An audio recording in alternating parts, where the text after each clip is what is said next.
현대차의 보스턴 다이내믹스 인수 어떻게 생각하십니까?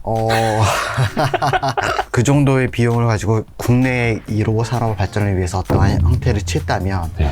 좀 더 좋았지 않을까라는 개인적인 생각이고요. 로봇에 이제 관심 갖는 분들, 네. 특히 이제 초등학교에서도 이제 코딩 교육이 뭐 의무화 된다고 하고, 코딩이라는 거는 내가 상상한 것들, 내 로직들을 타자로 구현한 것뿐이에요. 저는 제일 좋은 거는 라고 생각합니다. 진짜 그 자식동 부모님들이 돌려보셔야 될 구간입니다, 이 부분.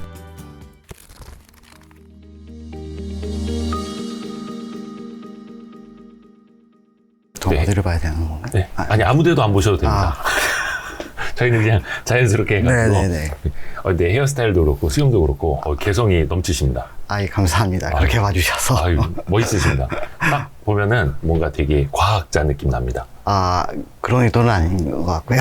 네네네. 멋있습니다. 또 알고 보니 저희 집안 분이시고, 같은 경주이 씨의 네. 같은 또 학렬. 누가 물어보면 우리 집안 어른이 이건희 회장님이라고. 훌륭한 분들하고는 최대한 엮으려고 하기 때문에 많이 엮으려고 하고 있습니다. 아니, 오늘 근데 그 레인보우 로보틱스의 이정호 대표님과 함께 우리 이야기를 나누고 있는데, 조금 아쉬운 게 좀 그 로봇 실물이라든지. 네. 사실 휴보는 너무 크기 때문에 좀, 가져오시기, 데리고 오시기, 아무튼, 네. 들고 오기가 좀 힘드셨을 것 같고. 근데 로봇 개가 있잖아요. 또 좀. 이게 네. 이런 거예요. 사실 그게 아주 초창기 개발품이라서. 초창기라고요? 네. 그래서. 걔 뭐 뛰고 점프하고. 이제 더 이제 할 게 많이 있죠. 근데 이제 이게 여러 이제 연관되어 있는 것들이 많아가지고. 네. 이걸 지금 오픈하기도 되게 부담스러운 부분이 있고. 또 오픈 이제 많이 하셨던데. 그게 되게 어쩔 수 없이 이 완력에 의해서 하는데 이게 어쨌든 그런 부분들이 조금 어려운 부분이 있고요. 저희가 아직 이제 올해 어쨌든 간에 어나운스를 하긴 할 텐데 네. 사전에 너무 노출이 되는 것도 사실은 저희한테 부담이 되고 여러 이유 때문에 사실은 조금 죄송스럽지만 네, 이 자리에는 네. 같이 못 왔습니다. 예, 그렇습니다. 그래서 저희는 사실 이정호 대표님보다는 그 로봇을 더 보고 싶었는데. 자, 자료 영상으로 많이 네, 좀 알겠습니다. 대시를 할게요. 레인보우 로보틱스가 이제 상장 딱 1년 정도 됐습니다. 네. 뭐라 해야 될까? 제가 이제 자료 조사하느라 좀 찾아보니까 그래도 IR을 열심히 하시더라고요. 모르겠습니다. 열심히 했는지 안 했는지 모르겠는데. 아닙니다. 제가 봤을 때 열심히 하시는 거고, 대부분의 상장 기업들이 IPO할 즈음에는 이제 공모를 잘 해야 네, 되니까 IR을 되게 열심히 하시거든요. 근데 상장하고 나면은 딱 입을 닫아요. IR 활동 안 하고, 그 전에 뭐 몇 달 전에 했는데 벌써 또 해야 돼? 이렇게 말씀을 하는데, 이정호 대표님 같은 경우에는 굉장히 열심히 회사를 좀 알리고 하셔서 보기 좋더라고요. 네, 감사합니다. 사실, 많이 의뢰를 해 주시고, 또 네. 찾아주시니까, 거기에 또 보답을 해드려야 되고, 어쨌든 저희가 이제 개인의 회사가 아니라 이제 퍼블릭화된 회사잖아요. 그래서 역시. 그런 부분들은 많이 정보를 공유해드리는 게 좋을 것 같고, 사실은 저희가 좀 더 좋은 회사 이제 면모로 바꿔가고 있는 상황에 있기 때문에 네. 좀 더 많이 알리고 싶은 의도도 있긴 합니다. 욕심도 있고. 네. 예. 잘 되셔야죠. 또. 네, 그럼요. 이제 주주들도 많고 네. 하다 보니까. 네. 또 로봇 쪽으로는 뭐 앞으로 시간이 가면 갈수록 더 관심도 많아지고 기술도 진화할 수밖에 없기 때문에 참고로 맞다. 얼마 전에 제가 저희 아이들한테 이 코딩 로봇하고 네. 코딩 책 막 이런 것도 사주고 막 계속 조금씩 알려주고 있거든요. 저도 모르지만 네. 아빠가 이제 로봇 만든 사람하고 인터뷰했다 가서 또 얘기해야죠.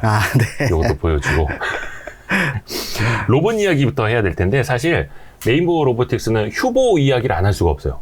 네. 저도 어릴 적에 TV에서 본 기억이 있고 네.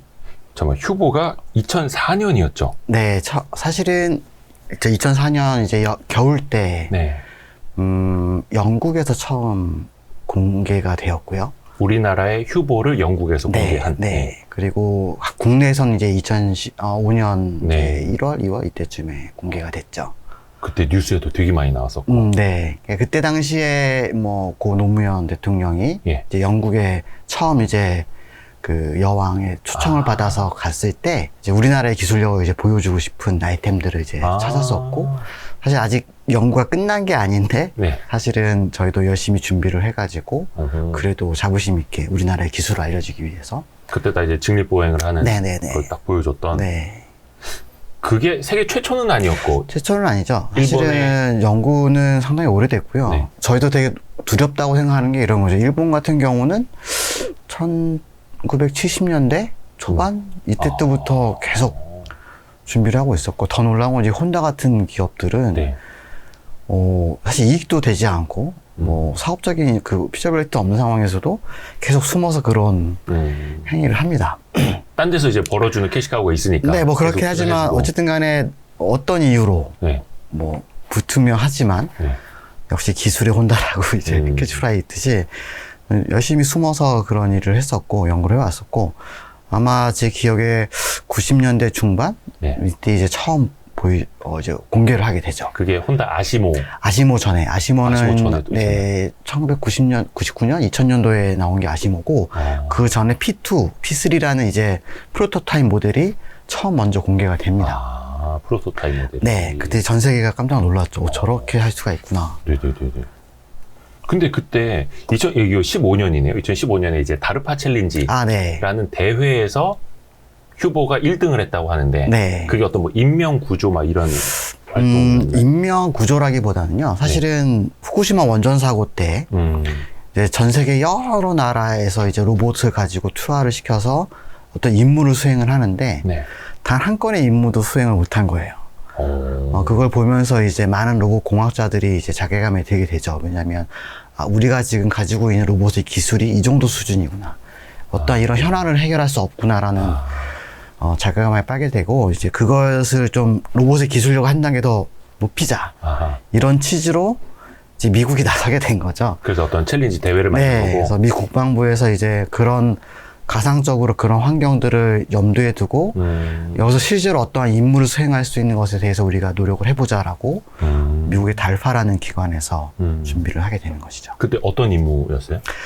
임무가 총 8가지 임무였는데요. 일단 로봇이 차를 타고 가야 됩니다. 직접 차를 운전하고 네. 브레이크 엑셀을 밟아서 그 어떤 사이트에 도착을 해야 되고. 로봇이 운전을. 네. 그래요? 그다음에 그 상태에서 차에서 직접 내려야 합니다. 네네네. 내려야 하고, 그다음에 문을 열고 들어가서 밸브를 열고요. 그다음에 어떤 툴을 이용을 해서 뭐 이렇게 조작을 하고, 네. 호스나 이런 걸 꽂고, 그다음에 막 이렇게 험불이 있는 곳을 막 지나갈 수 있는, 돌파할 수 있고, 네네네. 뭐 마지막으로 계단 같은 데로 올라가서 총 8가지의 임무로 구성이 되어 있었죠. 그때 휴보가 1등을 했다는 거예요? 네네. 파이널, 그러니까 결선 대회에서 1등을 했습니다. 그때 뭐 아시모라든지 다른 아니, 친구들은 안 아시모는 나왔나요? 그때는 참여를 하지 않았고요. 사실 이 15년 대회 이전에 13년도에 예선전이 있었고요. 네네네. 예선전에서는 일본 회사가 예. 이제 1등을 했고, 저희가 반성을 많이 하고, 네. 1년 반을 더 준비를 해서 결선에서 저희가 이제 우승을 한 거고요. 대단하다. 그때 주력으로 잘 알고 계시는 보스턴 다이나믹스사의 네네네네. 아틀라스라는 로봇을 가지고 참여하는 연구팀들이 한 절반 이상이었고, 이제 저희는 이제 저희 독자 모델을 가지고参加를 하게 된 거죠. 근데 여기서 약간 저 궁금하기도 네, 하고 네, 네. 아쉽기도 한 질문을 좀 드리자면, 2015년에는 그 다르파 챌린지에서 1등을 했는데, 그 이후의 기술 진화 속도는 사실 휴보가 얼마만큼 더 발전했는지는 많이 접하지 못했어요. 네. 근데 그 사이에 보스턴 다이내믹스의 그 아틀라스, 네. 걔는 뭐 뛰어다니고 뭐 거의 나는 거 빼고 다 하더라고요. 덤블링하고 네, 뭐 네. 난리도 아니던데, 그 이후의 기술력 차이는 좀 솔직히 어떻게 됐을까요? 여전히 기술력의 차이는 있고요. 네. 근데 이거를 저희는 같은 시각으로 보지는 않습니다. 왜냐하면 네. 아틀라스라는 로봇은 일단 구동 방식 자체가 저희가 하는 방식이랑 틀리고요. 그러니까 이거를 그냥 이 기종의 차를 비교한다? 뭐 역할은 똑같지만, 네. 뭐 이동이라는 A 지점에서 B 지점을 이동하는 어떤 역할은 똑같지만, 네. 서로 타겟하고 있는 게 틀린 거죠. 뭐 예를 들자면 그냥 한 곳은 내연기관에 쓰고 한 곳은 전기기관에. 그러니까 기능은 똑같지만 서로 다른 구동 방식을 채용을 하고 있습니다. 이게 왜 중요하냐면, 네. 그렇게 덤블링하고 뭐 이런 행위를 하기 위해서는 네. 정말 작은 체적에 큰 힘을 낼 수 있는 어떠한 구동기구가 필요하죠. 네. 그래서 이제 아틀라스는 유압이라는 방식을 활용을 하고 있고, 저희는 여전히 쉽게 활용할 수 있는 전기 모터 기반의 구동기를 가지고 있습니다. 그래서 저희는 아시모나 뭐 이런 형태의 로봇의 형태에 가깝고, 아틀라스는 이제 유압 기반, 그래서 구동 자체가 틀리다라고 일단 할 수가 있고요. 근데 이거에 장단점이 다 있습니다. 그 유학 기반은 이제 좀 더 큰 모션이라든가 큰 네. 움직임을 통해서 네. 그런 행위들을 할 수 있지만 아주 정교한 작업을 또 하기에는 어려운 것이죠. 그래서 약간의 아틀라스는 조금 뭐랄까 획이 큰 걸음새를 하죠. 네, 액션도 크고. 네, 크고 약간 넘어질 것 같은데 안 넘어지고 막 이런 네. 느낌들을 가지고 있고, 근데 이제 아시모나 저희 휴보 같은 경우는 좀 더 이렇게 절도 있는 행위에서의 보행을 하는 세밀하고 뭐 정밀한 네. 행동들을 더 할 수 있는. 네, 그런 게 조금은 차이점이 있다라고 저희는 생각하고 있고요. 아하. 근데 이제 저희가 그 이후에 저희가 노력하고 있는 거는 여전히 뭐 다양성 있게 연구를 하고 있습니다. 저희도 이제 유학 기반의 그런 액추에이터도 개발하고 있고, 아, 그래요? 그다음에 전기 모터 기반으로도 충분히 그런 성능을 낼 수 있게끔 네. 내부적으로 많은 연구를 진행하고 있죠. 제가 좀 무식한 질문을 했었네요. 그 기술 아닙니다. 자체가 다르고 타겟팅 자체가 다른데, 네, 네. 그러니까 그 일반인들 눈에서 보기엔 딱 그런 거죠. 아, 저기는 막 저렇게 펑펑 뛰어다니고 막 덤블링하고 난리도 아닌데 왜 네. 휴보는 아직도 이렇게 걷고 네. 있지? 막 이러면서. 여러 차이점이 있을 거예요. 어쨌든 저희는 그러한 구동기나 이런 것들을 저희 자체의 기술로서 그걸 구현하고 싶은 거고요. 그들은 이제 그런 것들을 사가지고 와서 그런 퍼포먼스를 내는 형태로 진행이 되고 있는 거죠. 그래서 조금은 차이가 있을 것 같아요. 휴보에는 그러면은 뭐 그 모터라든지 감속기라든지 핵심 부품들 있잖아요. 네네. 그건 다 그럼 국산이에요? 아니면 뭐 일본산이에요? 저희도 시작은 이제 외산의 그런 액추에이터나 감속기, 제어기들을 가지고 시작을 했지만, 네. 저희도 오랜 기간 동안 연구를 하면서 이런 생각을 많이 하는 거죠. 우리가 원하는 형태의 제어를 하고 싶고, 우리가 원하는 형태의 모터를 가지고 싶은데, 시장에서 그거를 만들어주거나 팔질 않는 거예요. 그렇죠. 그래서 이거는 어쩔 수 없이 결론적으로 우리가 할 수밖에 없구나 라는 생각을 했고, 되게 오랜 시간 동안 준비를 해서 지금 현재 저희가 만들고 있는 이족보행 로봇은 100% 저희가 만든 구동기와 제어기, 감속기를 가지고 지금 연구를 하고 있습니다. 그럼 그걸 다 직접 설계해가지고? 네, 직접 그런 모터라던가 감속기를 만들 수 있는 생산 장치도 또 저희가 만들어서 직접 하고 있는 것이죠. 그러한 것들을 통해 가지고 저희가 이런 요소 기술들을 확보할 수가 있었던 거죠. 그게 핵심인데, 그렇죠? 네, 사실 네. 그 핵심 장치나 어떤 뭐 부품들을 다 사오기만 한다면 또 이제 한계가 또 네. 명확한 거니까. 네. 그러면 지금 휴보는 휴보2 이렇게 나와 있던데? 이제 그게 휴보2라는 모델은 네. 2009년? 2009년? 그때 모델을 기반으로 하고 있고요. 네. 그 이후에 이제 DRC 휴보라고 저희가 이제 대회 이름이 그때 청년 대회 이름이 DRC, DRC 달파 휴보. 로보틱스 챌린지의 약자죠. 네. 그래서 저희가 DRC 휴보라고 이름을 부르고 있고요. 현재 그 모델 이후에는 이제 저희 자체적으로 지금 계속 연구 개발을 하고 있고, 이제 저희가 그거를 섣불리 내 보이는 것보다는 좀 더 다양한 형태로서 저희가 좀 더 연구를 지금 현재는 진행을 하고 있습니다. 약간 DRC 휴보는 조금 아직은 베일에 좀 가려 있더라고요. 사실은 네. 그 대회 이후에 네. 저희가 한 7, 8대를 이미 판매를 했어요. 네네. DRC 휴보라는 플랫폼은. 사실은, 이미, 2월 달이, 2월 초인가요? 이미 로봇 2대가 또 선적이 됐고, 네, 그런 식으로 이제 판매는 꾸준히 되고 있고요. 다만 이제 그것에 대한 좀 더 획기적인 점프를 하기 위해서 저희가 좀 더 준비를 많이 하고 있는, 현재는. 그러면 DRC 휴보는 지금 어느 정도 단계까지 와 있는 거예요? 좀 뭐 활동 방식이라든지. 이게 조금은 오해를 좀 하지 않았으면 싶은 게, 네. 이런 거 이제, 다들 이제 아틀라스, 이제 보선 아이맥스를 보시고 말씀하시는 것 같은데. 뭐 액션 큰. 네. 근데 그것은 또 하나의 그냥 씬인 거고, 네. 연출인 거고, 그걸 하기 위해서 얼마나 많은 뒤에 실패의 영상들이 있겠습니까? 그럼요. 그래서 이제 그런 퍼포먼스를 일반적인 환경에서 써라, 네. 라고 할 수 있는 건 아니고요. 그렇죠. 뭐 집안에서 괜히 걔가 쭉쭉 앉아있을 필요는 없는 거니까. 네, 그렇죠. 그래서 이제, 저희가 이제 주로 판매하는 곳은 다 연구 목적으로 판매가 되고 있고, 그래서 연구자들이 원하는 사양들을 저희가 받아가지고, 그런 것들을 이제 DRC 휴보나 이런 플랫폼에 적용을 해서, 네. 이제 판매를 하고 있습니다. 혹시 가격 여쭤봐도 됩니까? 이번에 대당, 45만 불? 되죠. 이제 5억 정도가 5억 네. 초반? 네, 되겠네요. 이거 못 사겠네. 그래요. 그러면은 이제 제가 2011년에 미국, 싱가포르 이쪽에 연구용으로 8대 판매를 한 걸로 이제 시작으로 이제 판매가 시작됐다라고 알고 있고. 정확하게는요, 네. 2011년도, 그러니까 10년에 저희가 오더를 받았고, 이제 11년 초에 회사가 설립이 되면서 네. 진행이 되는데, 싱가포르에는 2대를 받았고요. 네. 미국의 이제 NSF라고 과학재단이 있어요. 거기서 저희가 총 6대의 큐브를 수출하게 됩니다. 그래서 합쳐서 8대가 되고요. 그리고 2015년 이후에 7, 8대 더 판매하셨다고. 사실은 순차적으로 보면 상당히 많아요. 그러니까 아까 말씀드린 초창기에 뭐 MIT, 뭐 많죠. 오하이오 주립대학, 콜롬비아 대학, 뭐 퍼듀 대학, 뭐 드렉셀 대학, 여러 대학들에서 사갔고, 그 이후에도 뭐 구글에서도 구매를 해갔고요. 그다음에 그 이후에 미국의 여러 기관들 뭐 최근에는 이제 그 미 해군 연구소라던가 이런 곳들. 네네네. 그다음에 또 이번 또 최근에는 뭐 브라운 대학이라던가 매사추세츠 대학 이런 데서 이제 로봇 사가는 거고요.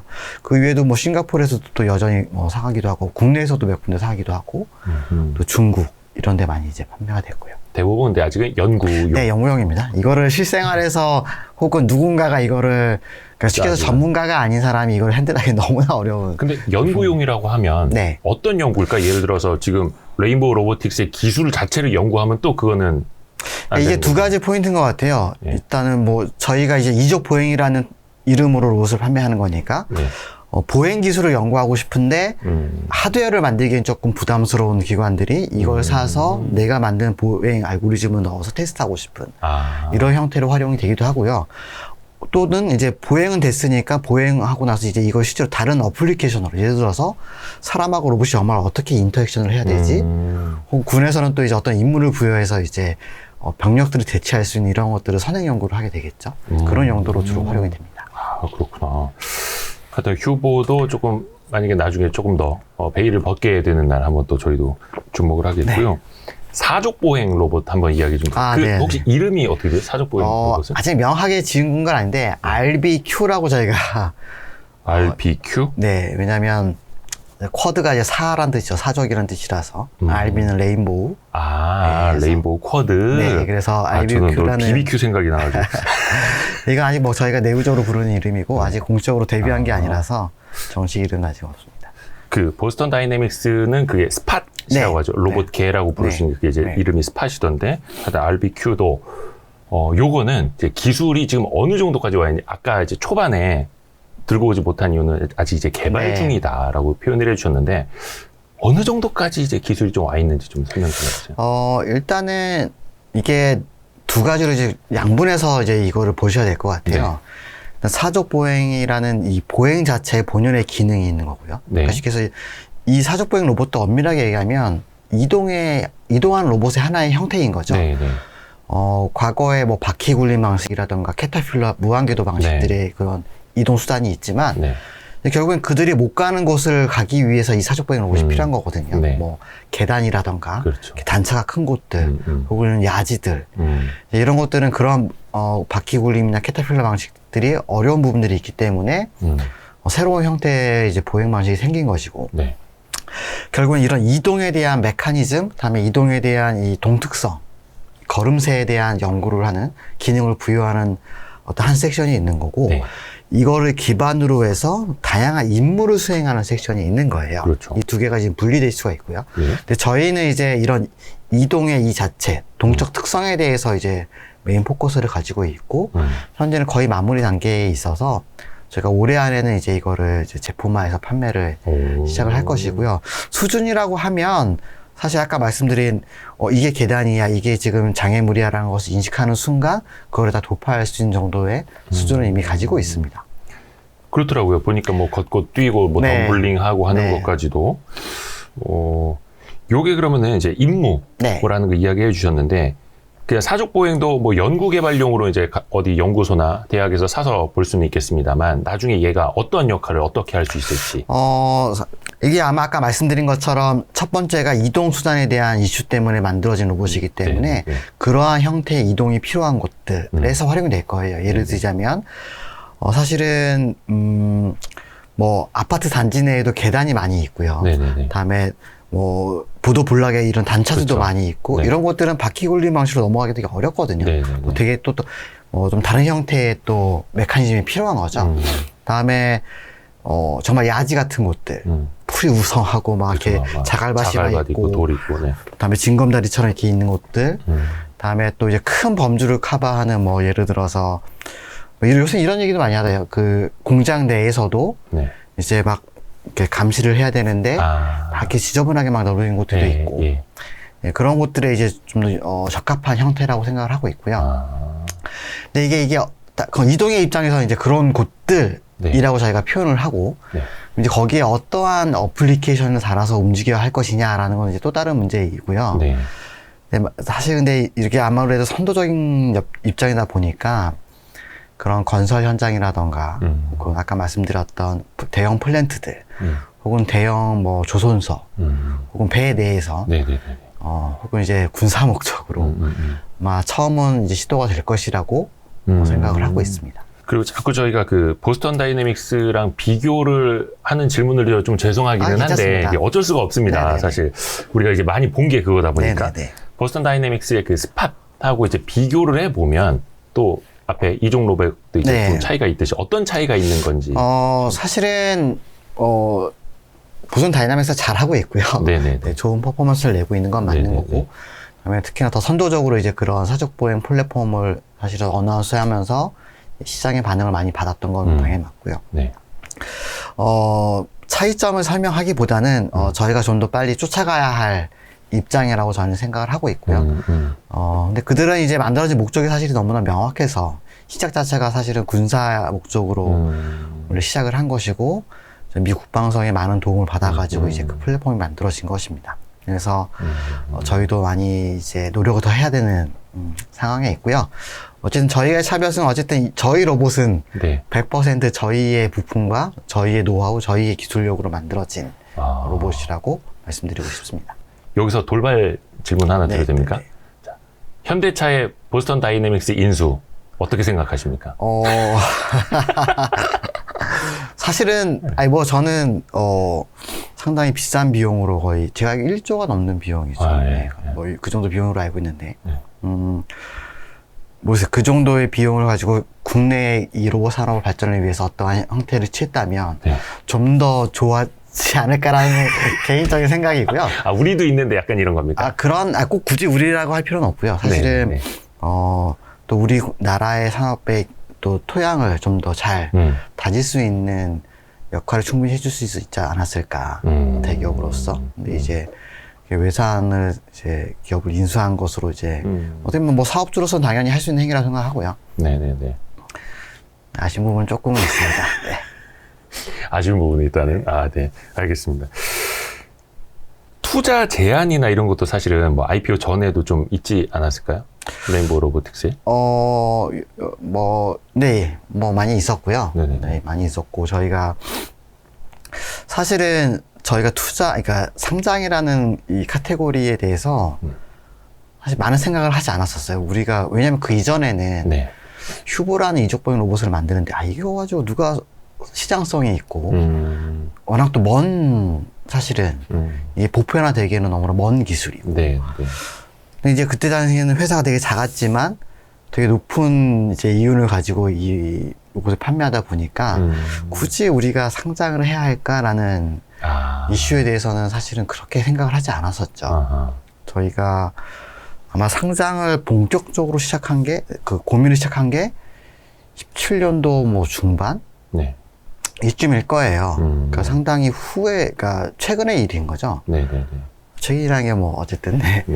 그래서 이거를 한번 해야 되나 말아나 할 때 이제 제가 되게 여러 분들을 만나 뵀었죠. 그러니까 저희 회사는 이론고라는 회사인데 상장하는 게 괜찮을까요? 여러 이제 뭐 교수님들, 뭐 여러 기업인들, 또 증권사들, 공연꾼들 다 만나서 했는데 상당히 센세이션할 것 같고, 다음에 이제 그 기술을 이용해서 다른 아이템들을 만들면 사업성도 있을 것 같고, 그러니까 이제 많은 분들이 될 수 있을 것 같다는 조금 뭐랄까요, 으쌰으쌰 한 분위기를 만들어 주셨고, 그때 저희가 17년도 말쯤에 중순 말쯤에 아마 첫 투자를 받게 됩니다. 그때가 이제 프리IPO 형식으로 투자를 받게 되고, 상당히 좋은 조건으로 저희가 투자를 받게 됐고요. 그래서 그때를 기점으로 이제 의무사항으로 이제 상장을 할 수밖에 없는 거고요.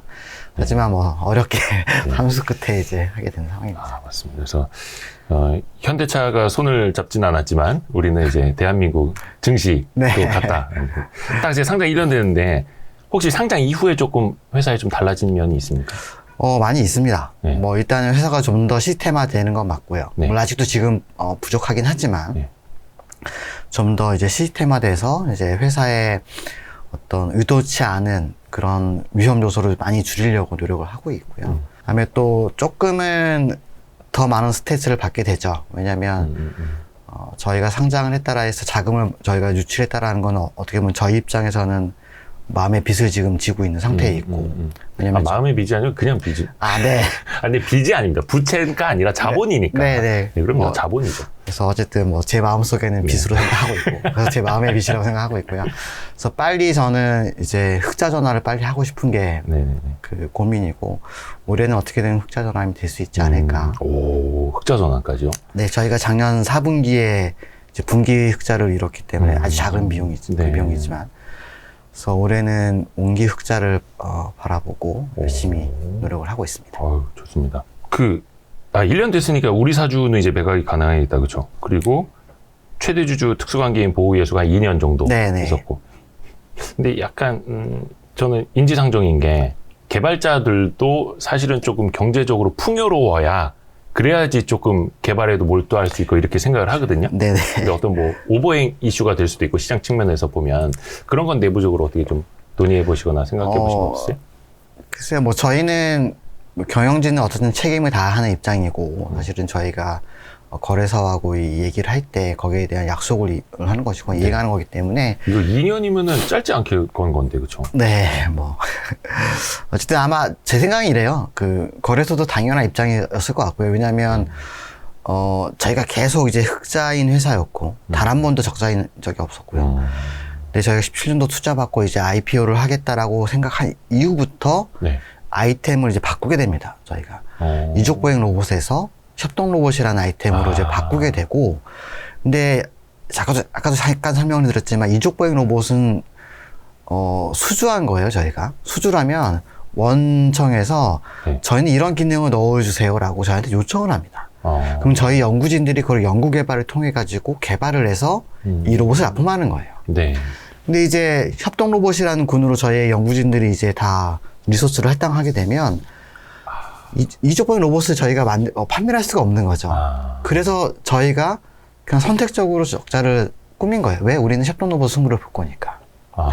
그래서 저희가 그때 수주했던 것으로 17년, 18년까지 저희가 버티고 19년, 20년, 21년이 선택적으로 저희가 적자를 만들게 된 거죠. 약간 협동 로봇 쪽으로 이제 조금 더 무게를 시프트 시키기 위해서 그렇게 된 거고, 그래서 그게 빨리 이제 리카바 되기를 원하고 있는 거고 아마 올해는 그게 이익으로 되기를 바라고 있는 겁니다. 네, 그 개발자들의 이슈는 일단은 저희는 모르겠어요. 나름 회사의 관리가 잘 되고 있다라고 생각하고 있고, 뭐 우리 사주가 됐던 여러 방식으로 이제 직원들을 많이 도닥여주고 있다라고 생각하고 있습니다. 협동 로봇이라고 하면 이제 흔히들 로봇 8이라고 하는 맞습니다. 관절 여러 개로 이루어진 이건데, 사실 협동 로봇은 만드는 기업들이 꽤 많더라고요. 네. 또 경쟁도 치열한데 뭐 시장이 크니까 뭐 상관없는 건지 어떻게 보세요? 그쪽은? 그 경쟁사에 대한 비교는 사실 여러 분들이 많이 하시고 하는데, 일단 첫 번째 협동 로봇 시장은 아직 태동기입니다. 아직 태동기에 있고요. 그래서 시장이 그렇게 크지는 않습니다, 현재. 하지만 누구나 다 이제 많은 분들이 이 시장 정말 커질 것이라고 이제 예견을 많이 하고 있고요. 그러니까 시대 상황이 그렇게 되고 있어요. 왜냐하면 우리가 알고 있는 생산 인력의 감소, 그다음에 임금이 높아지고 있고, 그다음에 노동 시간의 감소들, 여러 가지가 이제 사회가 맞물려지면서 또 이제 직접 대면하는 것에 대한 리스크들도 점점 생기고 있고요. 최근에는 이런 것들 때문에 뭔가 이제 산업 전반에 대해서 이제 뭔가 뭔가 새로운 설정들이 필요할 텐데 거기에 아마 로봇이 큰 역할을 할 거라고 생각을 할 수가 있고, 특히나 이 협동 로봇이라는 거는 기존의 이제 산업 로봇이 있죠. 그과 다르게 이제 사람하고 같은 공간에서 활용할 수가 있는 거예요. 그렇죠. 기존의 산업 로봇은 이제 사람하고 같은 공간에서 활용할 수 없는 로봇이고. 그렇죠. 생산 라인이 아예 분리되어 있는. 네. 그렇기 때문에 이제 그런 제조 현장뿐만 아니라 이제 로봇이 활용되지 않았던 이런 서비스 쪽에 로봇이 이제 활용될 수 있는 기회가 생겼다고 생각하고 있고, 이 시장이 상당히 클 거라고 저희는 보고 있는 것이고요. 그래서 근데 현재는 아직 과거에 제조 쪽이야 사실 많은 사람들이 이미 로봇을 써왔기 때문에 익숙하지만, 그렇죠. 서비스 분야는 아직 사람들이 로봇 어떻게 써야 되지? 이런 감정이 있기 때문에 아직 시장은 태동기에 있다라고 해서 아직은 시장은 좀 크지 않고 이제 발현되는 시장이라고 볼 수가 있고요. 두 번째, 국내에도 사실은 대기업으로 보면 하나라든가 두산, 또 중소기업으로 치면 유로메카들이 있습니다. 네. 근데 이제 그들하고 차이점은 뭐 명확하죠. 저희는 거기에 들어간 핵심 부품을 저희가 직접 다 저희 기술로서 개발한 것이고 생산하고 있고요. 네. 이 이슈가 왜 중요하냐면 네. 산업용 로봇의 기반으로 봤을 때 이 핵심 부품들, 거기에 들어간 핵심 부품들의 한 5가지, 6가지 정도의 부품인데 예. 그 부품이 원재료의 그 비율이 65% 가까이 돼요. 뭐 그 감속기 하모닉 드라이브 그런 같은 거 것들. 일본에서 사오고 네, 하면 네. 그러니까 결국에는 이 65%? 이거에 대해서 경쟁력을 갖지 못하면 결국에는 최종 제품에 대해서 경쟁을 가질 수가 없는 거예요. 그렇죠. 워낙 큰 예. 비중을 차지하고 있기 때문에. 네.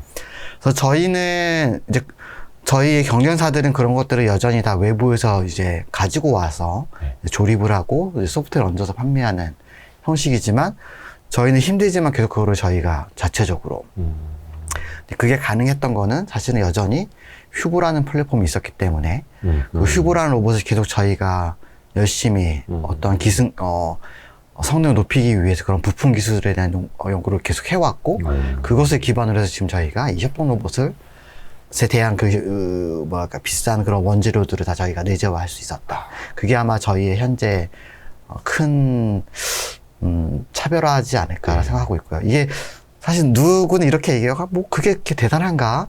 그거 그냥 대량 생산하면 되는 것 같은데 네네. 이런 질문들을 많이 하세요. 네네. 사실은 저희는 그런 면에서 조금 억울한 입장이고요. 네. 사실은 엄밀하게 얘기하면 기술을 통한 제품의 경쟁력을 가진 거거든요. 그게 가격 경쟁력일 뿐. 사실은 저희는 뭐 제가 사석에서 이런 말을 많이 합니다. 현재 드론이라는 플랫폼이 있는데, 네. 그렇죠. 이걸 이제 항공 찰리고 되게 많이 하잖아요. 그렇죠. 한 비싼 거 한 300만 원 정도면 이미 할 거예요. 근데 그 DJI 이전에 네. 항공 촬영이 분명히 있었어요. 네네네. 뭐 없지 않았죠. 있었죠. 근데 그때 당시에는 뭐 1,000만 원, 2,000만 원씩 비쌌고. 했던 예. 비용으로 그걸 처리했었던 예, 거죠. 예. 근데 DJI가 싼, 그 부품 기술을 가지고 싸게 만들어서 이거를 그 산업을 아예 바꾼 거예요. 그렇죠. 싸게 해서. 예. 근데 그 기반은 기술로서. 그러니까 저는 이게 그냥 대량 생산한다고 쌓을 수 있는 부분도 물론 있겠지만 더 근간이 되는 거는 기술을 통해서 그런 것들이 발현될 수 있다고 생각하는 거고 저는 그게 차별성이 있다고 저희는 생각하고 있습니다. 그래서 아까 말씀하셨던 연간 흑자 네. 목표를 하고 있는 것 중에 상당수가 그럼 이제 협동 로봇 네, 현재로서는 그렇고요. 될 테고요. 협동 로봇도 이제 거의 커스터마이징해서 나가야 되는 거잖아요. 아닙니다. 꼭 그렇진 않고요. 이제 네. 이게 뭐 아까 이 얘기 또 하니까 네. 저희도 표준 모델들이 다 있고요. 네네네. 표준 모델을 이제 계속 확장할 것이고 근데 이제 이런 생각을 해보시면 돼요. 시장에서 지금 이런 걸 요구하네? 예. 이런 용량에, 이런 뭐 크기에. 근데 저희는 바로 대응할 수가 있죠. 왜? 거기에 들어간 부품도 다 저희가 만드니까. 근데 타사들은 이제, 저게 필요하네. 그러면 또 그 부품 공급사에 가서 저희가 이런 게 필요합니다. 이런 거 만들어주세요. 공급사는 또 몇 대를 저희가 개런티 해 주실 겁니까? 이런 또 되게 많은 협상들을 해야 되는 거죠. 그러니까 시장의 요구를 바로바로 반영하기가 되게 어려운 상황들이 생기는 겁니다. 협동 로봇 같은 경우에는 이제 아까 서비스 네. 쪽 이야기를 해주셨는데 뭐 예를 들어서 커피를 타준다든지 뭐 아니면 뭐 피자를 구워주는데 이렇게 같이 운반을 해준다 이런 쪽으로는 좀 많이 쓰이고 있잖아요. 네네. 예를 들어서 지금 레인보우 로보틱스의 협동 로봇은 서비스업 쪽에서는 좀 어느 곳에 나가고 저희도 유사하게 뭐 쓰이고 있습니다. 네. 음료를 제조하는 것들, 네. 치킨 튀기는 것들, 뭐 피자 만드는 것들, 네. 햄버거 패티 하는 것들 주로 많이 활용되고 있고요. 근데 이제 저희는 약간의 또 타사보다 경쟁력이 있는 거는 저희가 이제 사실 우리나라는 그 법규가 약간 미비해서 네. 그런 게 없긴 하지만 저는 이제 식약처, 그러니까 미국 식약처죠. NSF. 네네네. 그 인증을 받은 유일한 협동 로봇입니다. 그래서 저희가 미국에 수출하는 모델들도 있는데요. 예. 거기에는 딱 그 NSF 인증을 받은 예. 로봇들이 수출이 되고 있죠. 왜냐면 그 인증이 없으면 이거를 식품 만드는 네, 곳에. 네, 허가를 받을 수가 없으니까 그런 부분에서 저희가 조금 차별성이 있는 것 같습니다. 식품 만드는 곳에 같이 들어가 있어도 안전하고 깨끗한 네, 로봇이다. 이런 인증. 네. 좋네요. 그뿐만이 아니라 그 초정밀 지향 마운트 시스템 이런 것도 있던데 네. 그거는 주로 뭐 이렇게 천체 관측할 때 정밀하게 위치를 잡아주는 뭐 이런 건가요? 그쵸. 그러니까 정확하게는 그냥 이자유도의 로봇입니다. 저희도 이것도 로봇이라고 부르고 있고요. 네네네. 그러니까 이자유도는 이게 두 개의 축으로 구성이 되어 있고, 네. 그래서 정밀 지향이라는 건 어느 한 지점을 정확하게 포인팅한다라는 거죠. 네네네. 근데 이제 그런 기능이 있기 때문에 이제 정확하다는 표현은 뭐냐면 사실은 저 되게 먼 거리에 있는 거를 쫓아갈 수 있다는 것을 의미할 수가 있고, 네네네. 그러다 보니까 주로 이제 천체 관측하는 장비로서 많이 활용이 되고 있고요. 국내에서는 그런 시스템을 만드는 곳은 저희가 유일한 자체 기술로서 만드는 곳은 유일한 네네. 회사입니다. 그리고 이제 그런 것들이 좀 더 그런 아마추어들이나 이런 분들 혹은 이제 과학 장비로서의 그러니까 쉽게 천문대라던가 이런 데서 이제 장비로서 활용이 되지만 최근에는 이제 군사 목적으로도 지금 많이 활용이 되고 있고요. 이제 우리나라 상공을 지나다니는 그런 스파 위성이라던가 정찰 위성들 혹은 이제 또 자기 위성들도 이제 또 트래킹을 해서 궤도 수정을 하거나 이런 여러 목적으로 이제 저희 장비들이 활용이 되고 있습니다. 우리나라에 그 혹시 인텔리안테크라는 회사 들어보셨? 잘 모르겠습니다. 거기가 그 원웹의 그 저궤도 위성 있잖아요. 그 위성 신호를 받는 수신기를 만드는 회사인데 그 수신기뿐만이 아니라 정밀하게 그 위치 추적하는 그 기반까지도 같이 하고 있다고 하더라고요.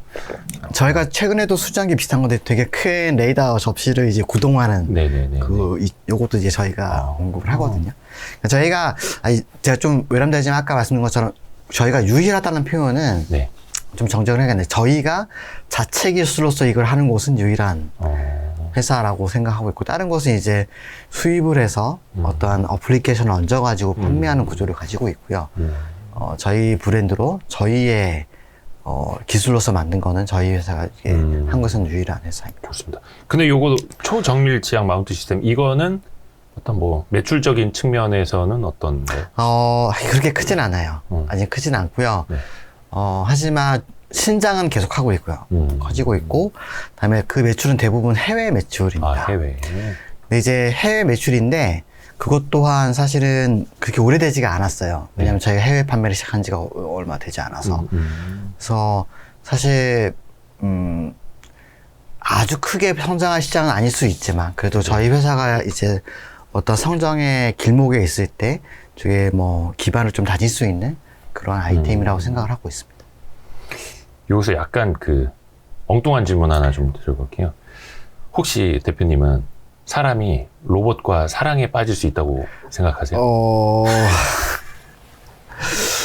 그 관련된 영화들이 네. 굉장히 많습니다. 뭐 허라던가, 엑스마키나, 네. 뭐 조, 뭐 이런 것도 있고 예전에 바이센티니얼맨, 네. 뭐 이런 영화도 있었고 인간이라는 존재가 사실은 이 꽃하고도 교감을 할 수가 있고, 네. 뭐 동물은 당연하고 뭐 사물하고도 교감을 할 수도 있다고 하는데 로봇에게도 조금 감정이입이 되지 않을까?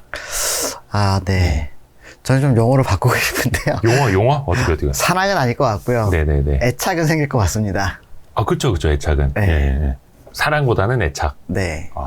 얼마 전에 그 로봇 학대 논란에 한 가운데 있지 않았나요? 네이버 로보틱스가? 약간 조금 모르겠어요. 저는 그렇게 생각하진 않고요. 네네네. 그거는 조금 감정적인 호소가 더 큰 것 같고요. 사실은 사족보행 로봇이 저희가 만드는데 네. 얘가 돌불 가다 넘어졌어요. 네. 어떡하죠? 그냥 버려야 되나요? 스스로 일어나야 되는 그렇죠. 거죠. 사실 그럼 그걸 어떻게 테스트를 하죠?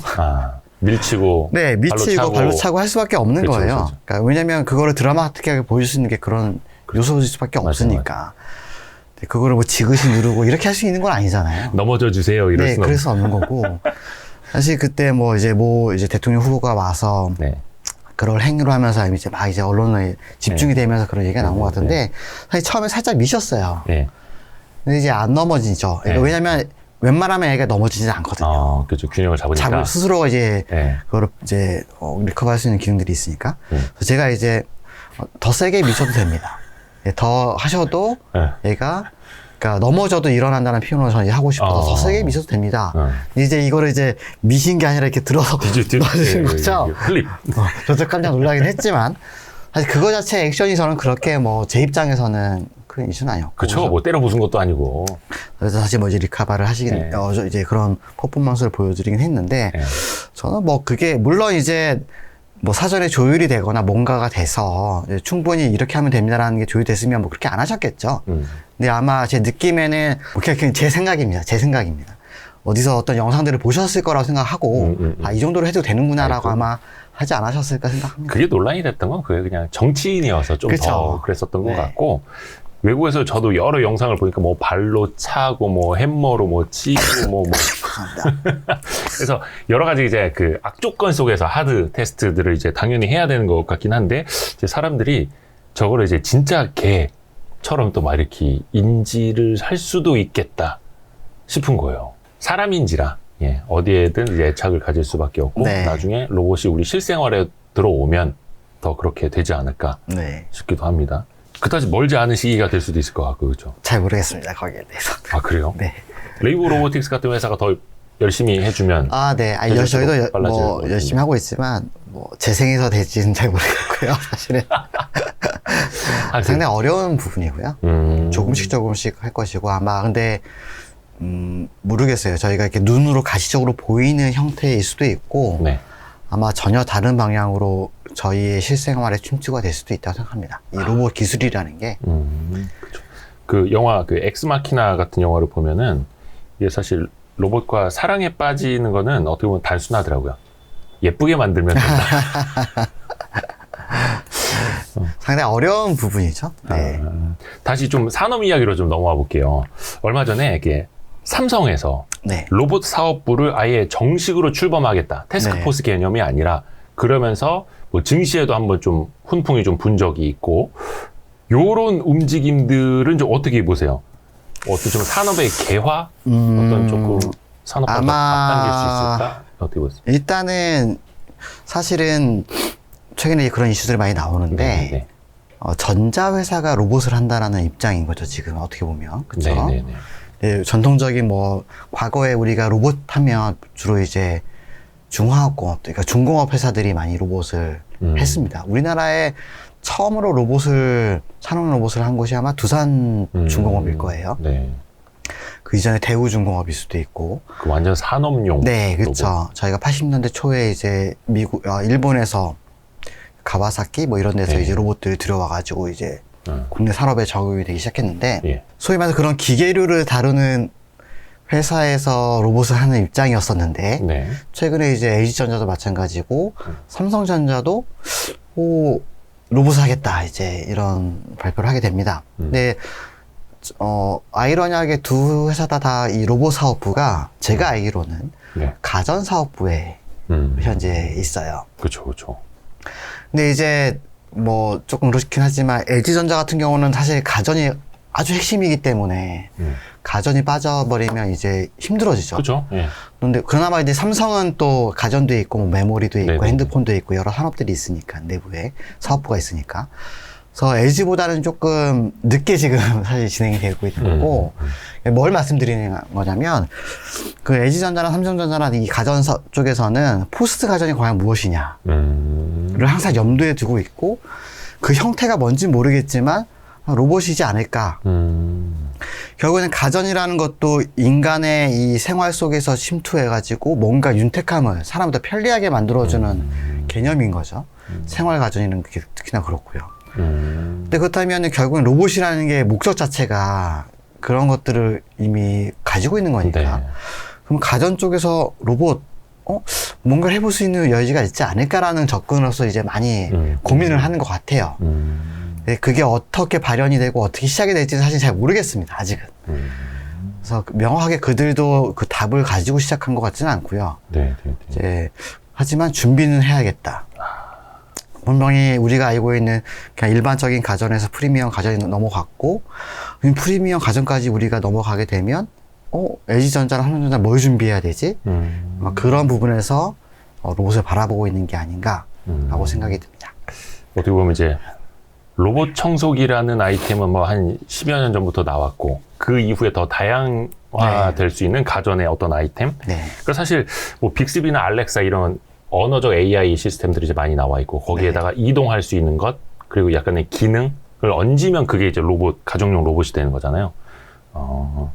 하여튼 이런 것들도 지금 하나 둘씩 계속 개발될 테고, 삼성 얘기가 나왔으니까 말인데, 삼성이나 뭐 아까 이야기했던 현대차라든지 국내 어떤 대기업들, 그게 이제 어떤 산업이 됐든 아니면 소비재 쪽이 됐든 간에 국내 대기업들하고 레인보우 로보틱스가 어떻게 협업을 할 수 있는 뭐 이런 접점도 좀 있을까요? 이게 뭐 말을 해도 되는 건지 아닌지 모르겠네요. 사실은 뭐 있습니까? 국내 여러 대기업들과 저희는 네. 여러 형태의 협업을 진행하고 있고요. 그러니까 이게 협업이라는 게 여러 가지 형태가 있겠죠. 그러니까 뭐 가시적인 형태의 어떤 특수한 목적을 가지고 하는 협업들도 있고, 네네. 아니면 우리가 산업의 전반적인 입장에서 같이 로봇을 하는 기업끼리에 서로 의견을 교환하고 서로 그냥 지적인 탐구를 하는 형태의 협약도 분명히 있을 겁니다. 그래서 실제로 저희가 뭐 여러 대기업들, 우리 손꼽는 대기업들과의 여러의 최소한 어떤 문서상의 협업처럼 가지고 있고요.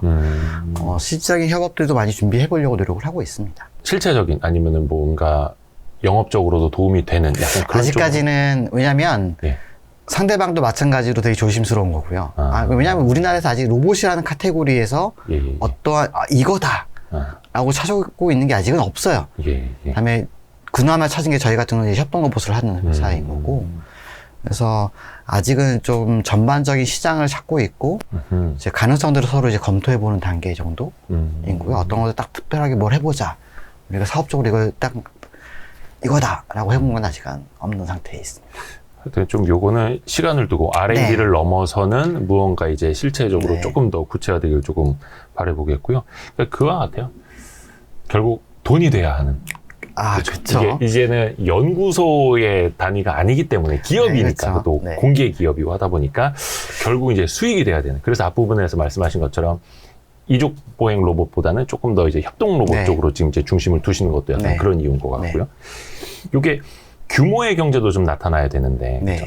단순히 올해 한번 이제 흑자 전환이 아니라 흑자 전환 이후에 또 뭔가 이익적으로도 성장을 하는 모습을 보여줘야 될 텐데 그런 그림은 좀 어떻게? 이제 그 두 가지 형태로 볼 수 있을 것 같아요. 첫 번째는 이제 협동 로봇 자체의 성장, 이제 국내 시장을 넘어서 이제 해외 시장이고요. 올해부터 저희가 미국하고 이제 독일, 그다음에 이 지역들을 기반으로 해서 이제 주변국들이 있죠. 뭐 캐나다라던가, 그다음에 독일 위주로 해서 스위스, 뭐 그 주변 국가들, 터키 뭐 이런 곳들, 이제 뭐 이탈리아를 포함해서요. 그래서 저희가 이제 해외 판매를 이제 올해부터 셋업이 돼서 시작을 하게 될 것이고요.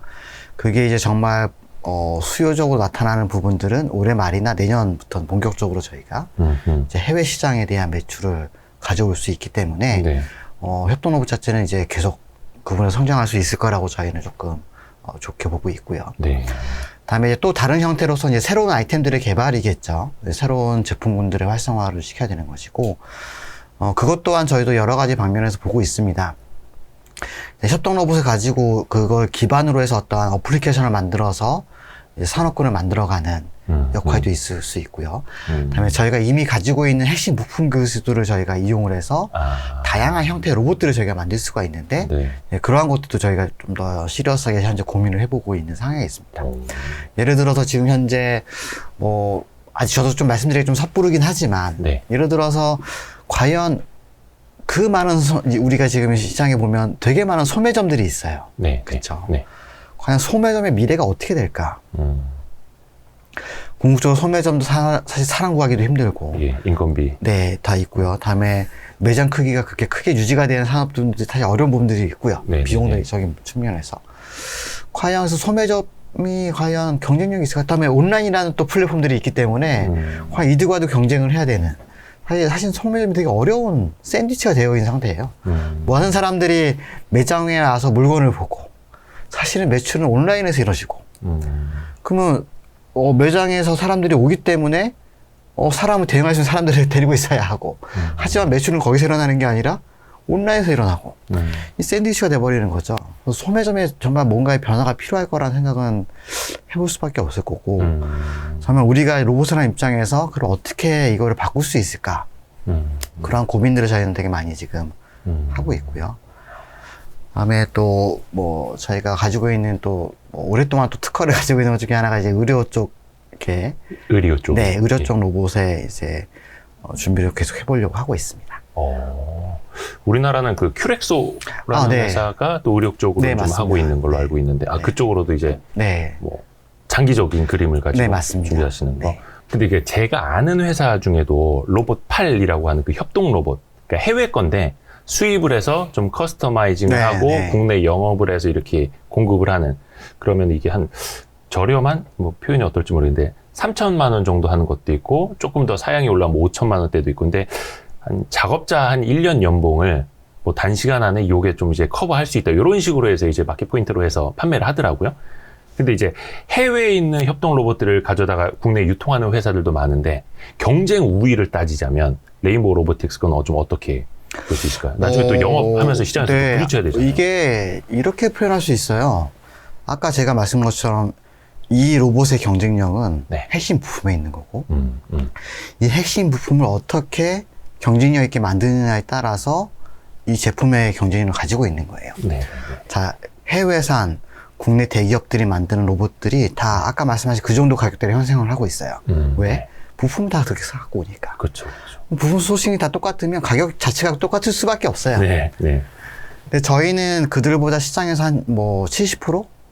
많게는 60% 가까이 저렴한 가격에 구성이 되어 있습니다. 소비자가가. 적정한 이익률을 취하면서도. 네. 그러면서도, 그러니까 소비자가가 그들보다 되게 싸죠. 네네. 한 30% 이상 싼 거니까. 네. 그러면서도 그들보다 거의 2배 이상의 이윤을 내고 있습니다. 제가 모 기업의 그 재무제표를 확인할 수 있어서 봤는데, 그 원재료율이 86% 이렇게 되더라고요. 근데 저희는 한 46% 배요. 그러니까, 그러니까 싸게 팔면서 더 많은 이익을 내고 있는 상황인 거죠. 말 그게 그대로 원천 기술에 있는. 바로 이 핵심 부품을 저희가 핸들하기 때문에. 그래서 저희는 많이 팔수록 저희가 충분히 그들을 외람되지만 꺾을 수 있다라고 생각하는 거고, 네네네. 저희는 처음에 이 사업을 시작할 때부터 저희의 경쟁이 그런 대기업들 외산이 아니라 여러 번 이거는 제가 말씀드렸는데 중국의 심천에 있는 그 똘똘한 어떠한 친구들이, 젊은 친구들이 만든 네. 그 로봇 타고 저희는 경쟁한다고 생각하고 있어요. 아하. 그래서 그들을 저희가 이길 수 있어야 되는 경쟁력을 가져야지만 된다고 생각하고 있었고, 네. 그렇게 준비를 해왔던 겁니다. 좋습니다. 약간 그 질문이 좀 왔다 갔다 할 수는 있는데, 우리 PD님의 지금 질문이 하나 들어와가지고, 테슬라 휴머노이드. 네. 뭐 거기는 뭐 이제 뭐 AI 칩도 직접 개발한다고 하고 뭐 여러 가지를 하고 있는데, 얼마 전에 일론 머스크가 그런 얘기했죠. 자동차 회사에만 머물지 않겠다. 우리는 뭐 AI 로봇 회사로 이제 지향을 한다 해서 뭐 당분간은 자동차 신모델도 내놓지 않겠다. 뭐 이렇게 이야기를 했고, 그쪽의 어떤 휴머노이드에 대해서는 어떻게 생각을 하세요? 그 이야기 잘 하셔야 돼요. 왜냐면 테슬라는 이제 충성주주들이 한국에도 그러세요? 많이 계셔가지고. 아니, 뭐, 제 개인적인 소견을 말씀드리는 거니까, 사실은 네. 저는, 테슬라의 정말 갖고 있는 탤런트가 무엇일까라는 생각을, 그러니까 이거는 사실 사업적인 면은 아니고요. 네. 기술적인 면을 저는 얘기하는 겁니다. 왜냐면, 네네네.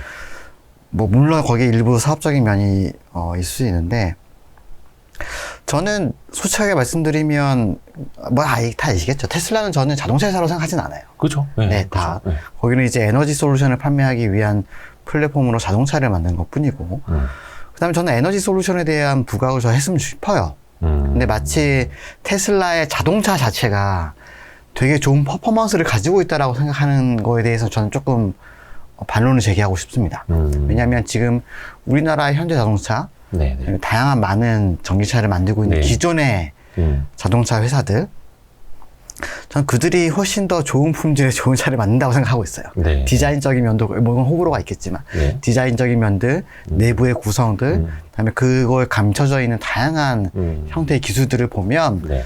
전 테슬라가 그들과 견주한다고 생각하진 않아요. 단지 그들을 선도를 했고, 그들이 거기에 필요한 에너지 솔루션들을 좀 더 부각을 시켜서 쉽게 과거에 그 석유 기반의 내연기관 기반의 에너지를 판매하는 기업들과 이제 게임 체인저가 된다라는 입장에서의 그쵸. 사업을 가지고 있는 것이지 네네네. 이 자동차 자체를 저는 봤을 때는 네. 조금은 제 개인적인 성향에서는 그렇게 좋게 보지는 않습니다. 다음에 이제 물론 그렇다 보니까 선도적인 것들을 많이 하게 되죠. 뭐 스페이스 X부터 시작해서 네. 이게 무슨 루프죠? 이런 것도 만들고 네네네. 네, 그런 것들에서 이제 약간 선도적인 것들을 많이 하고는 있지만 과연 현실성이 있을까? 현실성이 있으려면 자본이 되게 많이 투여가 되는 그러한 그렇죠. 사업들을 많이 하고 있는 거죠. 네. 결국은 그런 것들은 사실 미국에서밖에 일어날 수가 없어요. 우리나라는 달나라를 가기 위해서 네. 나라에서 큰 지원을 해야지 가고 있어요. 그렇죠. 하지만 지금 미국은 개인 민간 기업이 할 수가 있어요. 그렇죠. 아예 스케일이 다른 곳들이기 때문에 그런 부분들을 저희 나라에 이렇게 비교해서 뭔가를 하기에는 상당히 조금 어려움이 있다라는 네. 걸 말씀을 드리고, 다음에 이제 지금 서두가 길었는데 테슬라에서 얼마 전에 말한 그 휴머노이드 네. 그 기술, 근데 반문하고 싶죠. 그럼 휴머노이드 기술의 핵심은 무엇입니까? 뭐가 핵심이죠? 당신들이 얘기하고 있는 AI가 핵심입니까? 뭐 알고리즘, 빅데이터, 또 하드웨어 저는 칩. 거기에 퀘스천을 가지고 있는 거죠. 그게 아니라 거기에 핵심은 어떻게 보면 사람의 능력을 능가하는 하드웨어 성능에 달려 있어요. 사람을 능가하는 하드웨어 성능. 네. 네. 이게 무슨 소리냐면 사실은 걷는 게요. 예. 사람은 아이들이 태어나서 예. 좀 있으면 아장아장 걷습니다. 그쵸. 뭐 10개월, 사실은 한 1년. 예. 망아지는 그냥 태어나자마자 그렇죠. 삽시간에 걸어요. 예. 걷는다는 행위가 어떤 거에 차이가 있냐면 결국에는 그 로직에 대한 차이가 있다고 생각하는 게 아니고 저희는 네. 이 자체 하드웨어의 성능에 그게 디펜던트하다고 생각하는 거예요. 제가 아까 아틀라스가 왜 여러분들이 보시기에 잘 걷는 것처럼 보이죠? 네. 거기는 작은 체적에 큰 힘을 낼 수 있는 액체를 가지고 있기 때문에 그래요. 네. 넘어질 것 같죠? 그냥 발 뻗으면 돼요. 되게 저는 AI나 이런 것을 되게 복잡한 논지로 로봇이 움직일 거라고 생각하지만 네네네. 사실은 그런 면에서 보면 되게 단순한 논지로 움직일 수 있다라는 생각을 할 수가 있고 하드웨어라던가 센서의 성능에 사실은 거기에 많은 것들이 자주지하고 있다라고 저는 생각합니다. 저희 회사는. 네. 그렇기 때문에 그거의 포커스는 하드웨어 성능에 달려 있는 것이지 네네네. 우리가 알고 있는 소프트웨어라던가 물론 뭐 100% 아니라고 말은 못하죠. 네네네. 근데 좀 더 근간이 되는 키는 무엇이냐라고 봤을 땐 저는 하드웨어라고 보여진다라는 것이고, 근데 이제 그들은 뭐 뉴럴치를 만들면서 뭐 인공지능으로 뭔가를 다 하겠다라는 입장에 또 사실 그런 연구들이 많이 있습니다. 네. 사실 제 연구도 그런 거에 한 부류였어요. 저도 강화학습이라는 학습을 통해서 네. 이 로봇이 스스로 걷게 하는 것이 제 사실 학위 논문이었는데 네네네. 사실 그런 것들이 사실 요원한 거고요. 좀 더 중요한 거는 이 하드웨어 성능이 사람처럼 사람은 정말 작은 체적에 큰 힘을 지금 낼 수가 있거든요. 네. 이 정도의 그런 하드웨어를 구성을 하면 네. 충분히 그 정도의 퍼포먼스 낼 수 있지 않을까 저는 그렇게 보고 있습니다. 근데 약간 뭔가 AI 스스로 학습하고 네. 그게 누적되고 막 이런 것도 좀 필요하잖아요. 필요하긴 하죠. 근데 이제 저는 분야가 틀리다고 생각해요. 제가 아까 그 사족 보행을 만들면서도 네. 두 가지의 이 지향점이 있다고 말씀드렸죠. 네네네네. 하나는 말 걷는 거에 대한 이슈가 있고 이것을 기반으로 어떠한 행위를 하는 거에 대한 이슈가 있고 네네. 대부분의 AI는 이 행위에 대한 이슈로 많이 활용이 될 거라고 생각을 합니다. 걷는 걸 가지고 AI를 물론 뭔가의 로직들은 찾을 수 있겠죠. 활용이 될 수도 있지만 근간이 되는 거는 하드웨어와 정말 거기에 숨겨져 있는 정말 간단한 물리 법칙들을 가지고 저희가 이 로봇을 운동하는 것 이렇게 저는 생각을 하고 있습니다.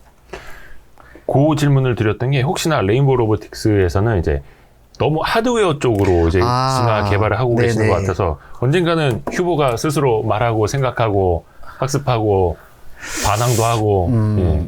근데 그런 미래도 약간 사람들이 이제 영화로만 이게 접하다 보니까 막 아이로봇이 지금 막 총 들고 돌아다니고 막 이런 세상 그런 것도 하는 회사가 우리나라에는 있어야 되지 않을까.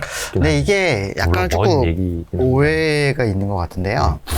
저희 회사가 하드웨어 이제 그건 이제 제조를 하다 보니까 제조업이다 보니까 네. 로봇을 생산하는 공장도 가지고 있고, 거기 부품들을 생산하다 보니까 하드웨어에 이제, 완전 올인하는 기업으로 생각할 수 있는데, 네네네. 사실 저희는 그렇지 않고요. 아, 그렇죠. 예. 거기에 들어가는 운영하는 모든 소프트웨어들, 그다음에 운영체제까지 다 저희가 직접 개발하는 회사이고, 그럼요. 예. 그다음에 저희도 지금 이런 AI가 최근에 이제 산업에서 많이 쓰이는 게 비전이에요. 네네. 비전도 저희는 다 내부적으로 다 개발을 하고 있습니다. 비전 센서도 개발을 하고 있고요. 여기에 얹혀져 있는 다양한 AI 기반의 학습 기반의 로직들도 저희는 직접 개발을 하고 있고, 그다음에 소위 말한 슬랩 내비게이션이라고 하는 자기가 스스로 내 위치를 인식하고 내가 어느 지점으로 가는 네. 이런 로직도 다 자체적으로 지금 개발을 하고 있습니다. 그렇기 때문에 저희가 또 뭐 물류라든가 이런 데 활용되는 다양한 소프트웨어들 다 저희가 하고 있기 때문에 네. 저희 하드웨어에만 되어 있는 회사는 아니고 아, 소프트웨어를 그렇겠죠. 하고 있는 회사라고 생각할 수 있고요.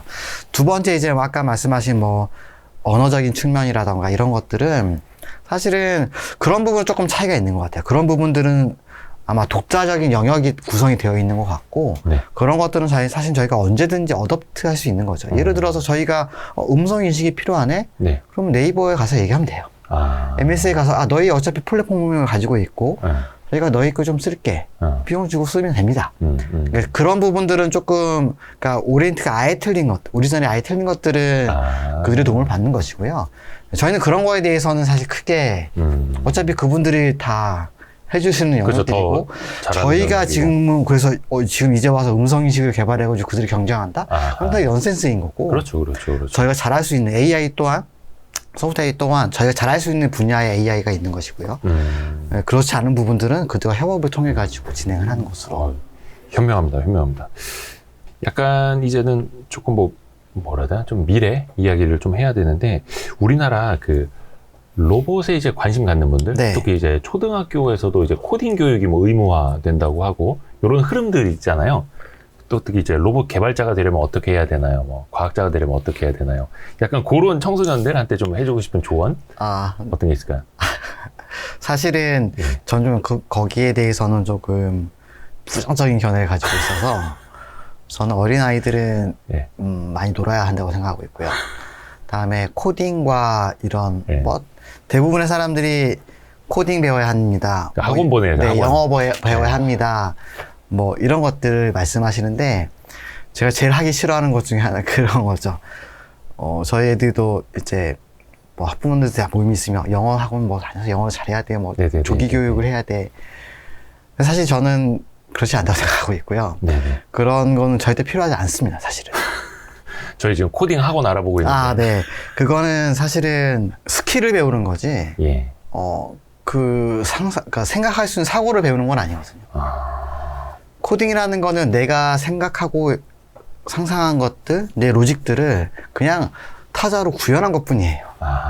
영어 또한 내가 그냥 생각한 이 되게 좋은 상상대의 언어들을 그냥 한국어나 영어로 표현한 것 뿐이에요. 네. 근데 더 근본적인 건 거기에 있는 게 아니죠. 근본적인 건 내가, 되게 상상 속에서 혹은 창의적으로 어떤, 혹은 로지컬하게 상상하고 얘기할 수 있는 그 로직을 만드는 것이 더 중요한 건데, 사실 그 코딩 이런 것들은 그 이후에 내가 정말 필요로 할 때 그냥 학원 가서 1년 배우면 돼요. 그러네. 그래서 그런 게 중요한 게 아니라 어렸을 때 더 탐구할 수 있는 스스로들이 뭔가 기회를 받고 내가 원하는 것들을 뭔가를 탐구해 볼 수 있는 그런 기회를 주는 게 더 중요하지. 남들이 저거 하네, 뭐 하네, 이런 것으로 너무 쫓아가는 거는 오히려 더 그런 기회를, 사실 시간이 지날수록 우리나라의 교육 시장에서는 더 하기 힘들잖아요. 네. 이제 입시권이 들어가면 그런 활동하기 더 힘들잖아요. 그렇죠. 그 이전에 이런 것들을 더 많이 경험시키는 게 저는 더 좋더라고 생각하고요. 상상력을 자극하고 조금 더 창의적이고 논리적인 사고를 네, 가질 할 수 수 있는 있는. 그런 기반을 와이프한테 카톡 보내야겠다. 좀. 진짜 코딩하거나 그랬는데. 그러니까 대한민국에 사실 부모들이 다들 그러시잖아요. 막 우주 뭐 물리에 대한 이런 관심들 높아 막 애들 데리고 와서 인터스텔라 영화 2번씩 보여주고 막 우리나라에서 로봇들 관심 높아지면 또 막 코딩 학원 보내고 막 코딩 로봇 사주고 막 이거 해보라 그러고. 참. 근데 저는 제일 좋은 거는 대화라고 생각합니다. 대화요? 네. 부모하고 어른이 되게 어떠한 주제로 대화를 하게 되면, 예. 보이죠. 이 친구가 그 수준에 맞게서 다 보이겠죠. 그럼 되게 이제 답변을 하게 노력을 하고. 예. 근데 저도 애들한테 되게 재밌어요. 되게 약간의 어려운 질문을 가지고, 야, 너 이거 한번 고민해봐. 이런 식으로 주면은 도전 의식이 있는 친구들은 거기다 되게 매달려요. 답을 해주고 싶어서 찾아보기도 하고 그러한 것의 재미를 이제 느끼게 해주는 네. 것들이 상당히 좀 중요하다고 저희 나름대로의 이것도 부모가 뭘 좀 알아야지 그런 걸로 가지고 대화를 하지. 예. 그러니까 어른들이 훨씬 더 많이 알고 있으니까 어린이들보다는 근데 되게 그게 과학의 주제일 수도 있고 수학일 수도 있고 사회의 주제일 수도 있고 되게 다양합니다. 뭐 지금같이 러시아가 우크라이나를 침범했는데 너 어떻게 생각해? 이런 되게 간단한 주제에 대해서 되게 상식적인 답을 하겠죠. 전쟁은 나빠. 그럼 거기에 대해서 되게 약간의 핀트가 벗어난 질문들을 해버리면 뭔가 고민을 하게 되는 거죠. 이러한 것들이 저는 되게 중요한 교육법이지 않을까 생각합니다. 요 부분은 진짜 그 자식돈 부모님들이 같이 한번 돌려보셔야 될 구간입니다. 이 부분. 진짜 중요하다. 여기서 제가 다음 질문을 준비한 게 그건데, 이 로봇 개발자들의 연봉이 높을까? 죄송합니다. 제가 너무 속물이어가지고. 사실 요 질문하는 게 왜냐면은, 이제 상장사로서, 네. 인건비도 이제 되게 중요한 요소이고, 대부분 이제 또 뭐, 카이스트 출신 직원분들도 있으실 거고, 그러면은, 요거를 이제 어떻게 생각해요? 뭐 몸값 높은 개발자들을 많이 이제 영입을 하는 게 회사의 미래를 위해서는 좋은데, 그렇죠? 장기적인 투자이기도 하고.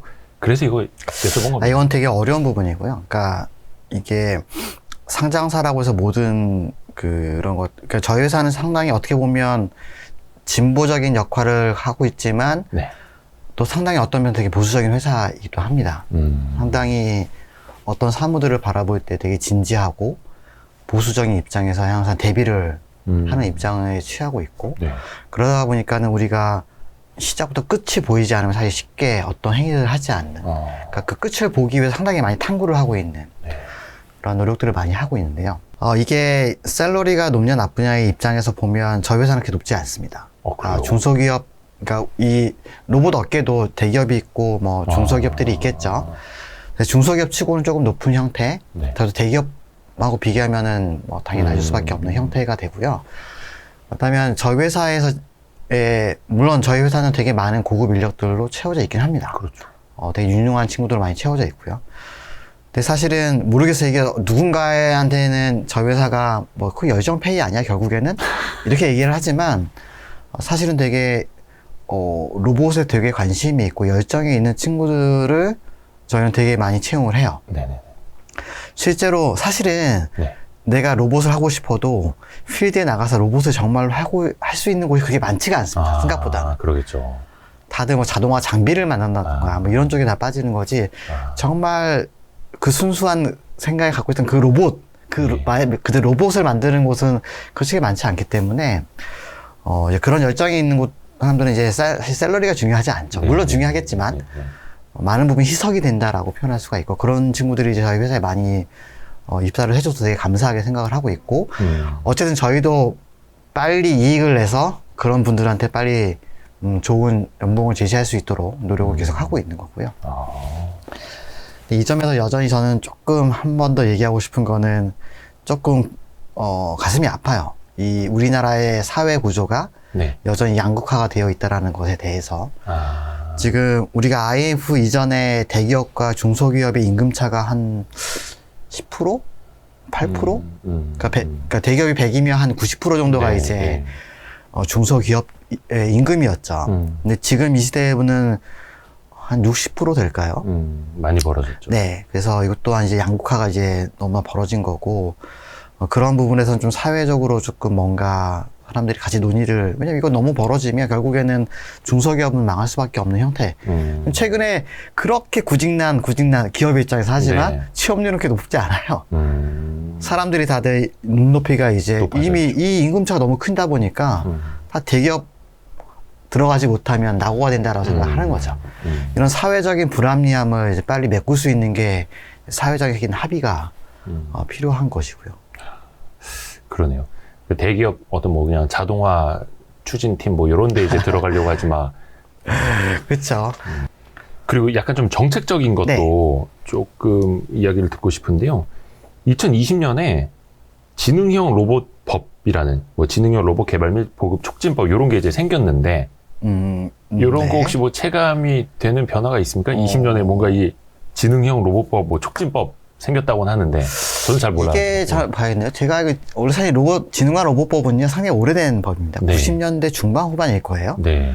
그때부터 시작된 법이고 그게 뭐 몇 차에 걸쳐서 이제 막 개정되고 되고 했던 것이고 아마 제가 그 법규는 그 연장선상의 하나라고 생각이 들고요. 그러니까 이제 우리나라도 사실은 기반이 되는 건 제조업이고 우리나라의 전체 산업 구조에서 제조업이고 아직까지는. 네.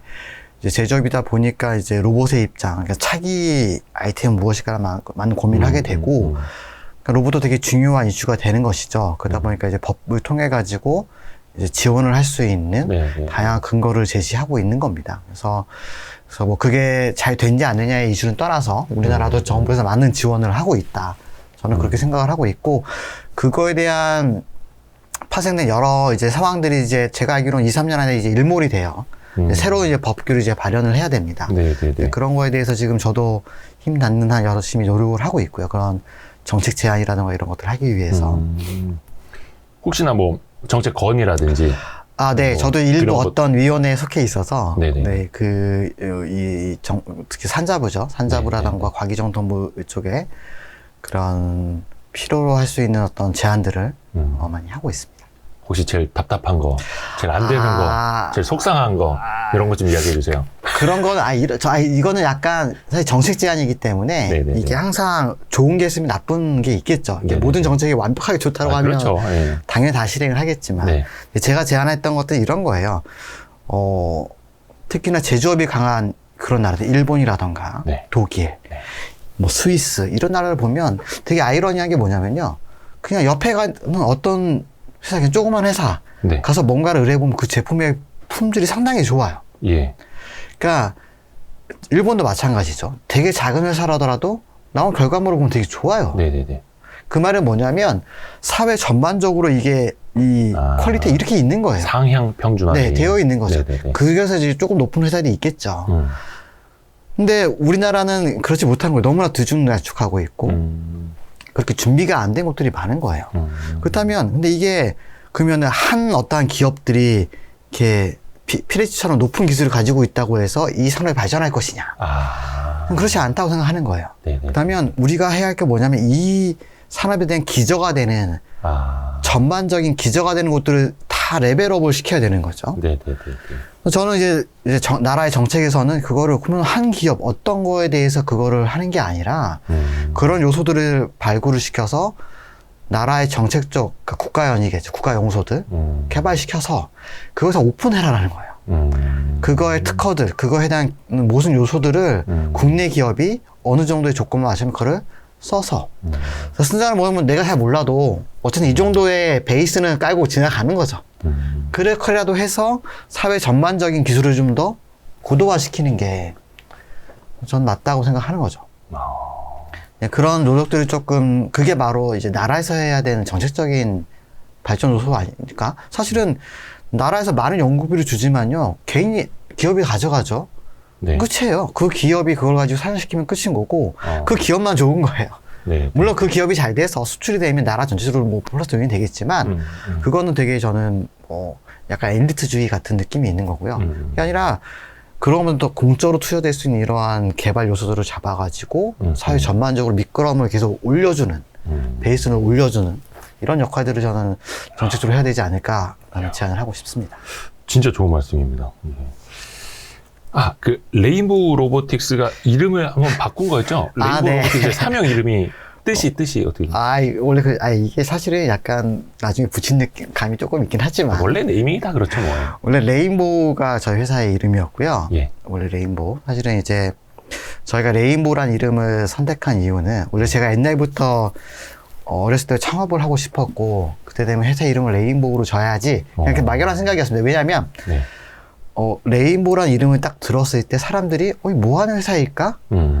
약간 궁금증을 가지게 되는. 네. 뭐 소위 그때 당시에만 해도 기계 쪽이나 이런 자동차 쪽 이런 쪽에는 이름이 무슨 테크, 무슨 뭐 작업소, 공작소, 뭐 무슨 뭐 하이 뭐 이런 식의 약간 전공. 네, 그렇죠. 너무나 이제 약간 묻어나는 이름들이 많아가지고 그래서 레인보우? 그럼 이게 뭐 하는 회사일까? 뭐 패션 회사일 것 같기도 하고 소프트웨어 회사인가? 아니면 약간 정체성이 모호한 사람들이 좀 관심을 가질 수 있게끔 하는 그런 네. 회사 이름을 선택하길 바랬고요. 근데 이제 레인보우 자체의 이름이 가지고 있는 좀 상징성이 있어가지고 해외, 특히 서구권에서는 이제 이게 또 소위 성소수자를 대변하는 이름으로 쓰이다 보니까 약간 뭐 오해가 불편한 건 아니지만 그 오해를 좀 받기 시작하죠. 이게 혹시나 너희 회사가 그런 거를 주로 하는 회사이냐 이런 식의 이제 좀 오해를 많이 받아서 우리 회사가 뭐 힘들지만 뭐 하는 회사인지는 좀 명의를 해야겠다 싶어서 레인보우 로보틱스로 이제 이름이 이제 바뀌게 된 거죠. 그래서 뒤에 이제 로보틱스라는 이름이 붙여지게 된 거고, 또 그러니까 이제 혹시 성소수자들이 모여가지고 로봇을 만드나? 이런 고민도 있고요. 그 로봇은, 레인보우는 사실 로봇 for Artificial Intelligence and Boundaries Working. 쉽게 해서. 갖다 붙이신 거죠? 네, 그렇죠. AI와 네. 이제 저희는 워킹을 하니까 이동에 해당하는 로봇을 만드는 네. 회사라는 이름으로서의 좋습니다. 의미를 가지고 있습니다. 이 사실 레인보우 이 무지개라는 게 어떻게 보면은 많은 사람들한테 희망을 주는 거고 꿈이기도 하고, 근데 아주 멀리 있고 자주 보기도 힘들고 손으로 잡을 수도 없고, 근데 어떻게 보면 이제 로봇 산업이 현실로 오기까지의 거리가 그 정도 아닐까라는 생각도 드는데, 네. 레인보우 사실 이게 무지개라는 거 우리가 가시광선 통해서 주변에서 이제 만들 수 있는 것처럼 로봇도 빨리 뭔가 더 현실로 네. 우리의 삶 속으로 많이 좀 들어왔으면 하는 바람 가져봅니다. 여담입니다만 사실 제가 지금까지 만났던 어떤 개발자, 연구자, 그리고 공대 출신 중에 말씀을 제일 잘하시는 것 같습니다. 아닙니다. 감사합니다. 오늘 저도 그래서 로봇 이야기, 또 산업 이야기, 회사 이야기를 진짜 재밌게 들었습니다. 예, 감사합니다. 이게 또 그러면 이제 저희 와이스트릿 어떤 로봇 공학 쪽의 그 고문, 전무위원으로 이제 네. 위촉. 언제든지 질문 주시면. 엮어. 아무튼 오늘 먼 걸음 해주셔서 너무 감사하고요. 네, 감사합니다. 또 주기적으로 또 레인보우 로보틱스 어떤 회사의 변화가 생길 때 저희한테 또 알려주시면 저희도 네. 많은 분들한테 또 전달하도록 하겠습니다. 고맙습니다. 감사합니다. 고맙습니다. 네. 수고하셨습니다.